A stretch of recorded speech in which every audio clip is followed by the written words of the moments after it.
Om Swastiastu, saya atas nama Iwayan Dede Sukriyana, kelas 2B, NIM 2203 1110019. Di sini saya akan membahas tentang aliran filsafat realisme.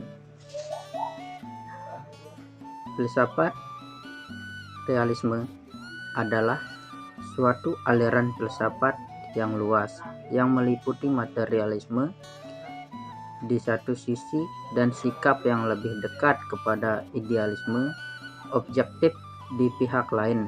Realisme adalah pandangan bahwa objek-objek indera adalah real dan berada sendiri tanpa bersandar kepada pengetahuan lain atau kesadaran akal.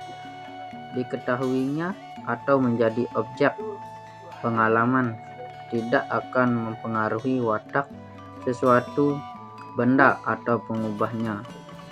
Benda-benda ada dan kita mungkin sadar dan kemudian tidak sadar akan adanya benda-benda tersebut. Tetapi hal itu tidak mengubah watak benda-benda tersebut. Benda-benda atau objek tersebut tidak diciptakan atau diubah oleh kenyataan bahwa ia diketahui oleh subjek. Indera kita adalah real.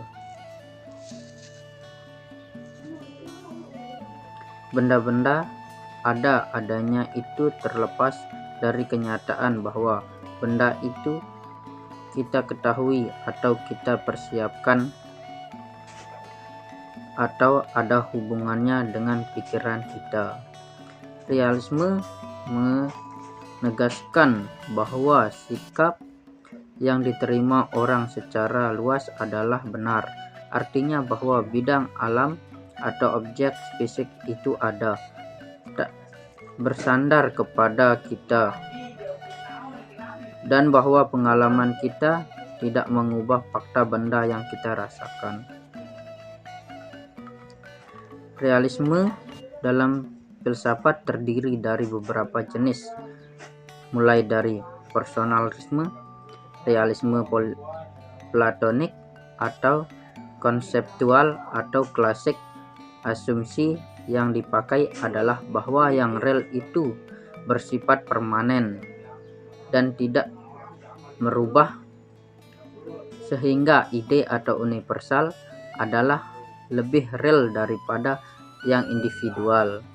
Selain itu, muncul pula jenis realisme yang lebih menarik yang diwakili oleh Aristoteles. Menurutnya, dunia yang real adalah dunia yang dirasakan sekarang, dan bentuk serta materi tak dapat dipisahkan. Realitas justru terdapat dalam benda-benda konkret atau dalam perkembangan benda-benda itu.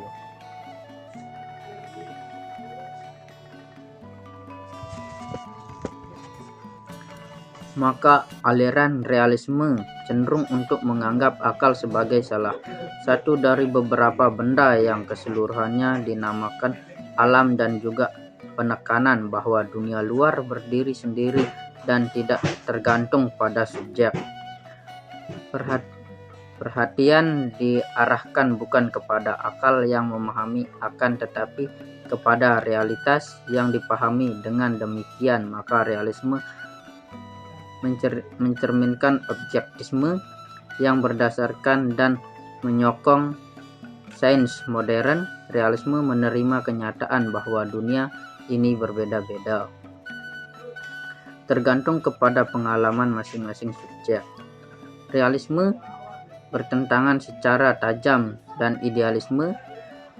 Realisme adalah juga sikap untuk menjaga subjek dari penilaiannya terhadap benda-benda dengan membiarkan objek-objek berbicara sendiri kepada subjek. Realisme melukiskan dunia ini sebagaimana adanya dan tidak menurut keinginan penekanannya kepada dunia luar yang berdiri sendiri. Dalam filsafat pendidikan realisme, mendefinisikan dirinya sebagai aliran filsafat pendidikan dengan basis dasar 3 kategori: melapisika dengan epistemologi, bahwa dunia luar berdiri tanpa tergantung keberadaan kita. Realitas dapat diketahui melalui pikiran manusia. Dalam pandangan realisme, realitas itu dipahami sebagai suatu yang sifatnya objektif, tersusun atas materi dan bentuk serta berdasarkan hukum alam. Sesuatu yang objektif adalah suatu yang benda di luar kesadaran manusia, seperti keberadaan benda-benda seperti misalnya meja, kursi, binatang, pintu, pohon, air, matahari, dan lainnya. Sebagainya, benda-benda ini secara objektif juga mengikuti hukum alam, di mana benda-benda tersebut dapat rusak sifat-sifat dan yang secara objektif mengikuti hukum alam ini di dalam pelajaran sekolah dekat kepada pembelajaran soal-soal sains. Sekian mungkin yang dapat saya bahas tentang aliran filsafat realisme. Sekian saya ucapkan terima kasih. Saya akhiri dengan Om Santi Santi Om.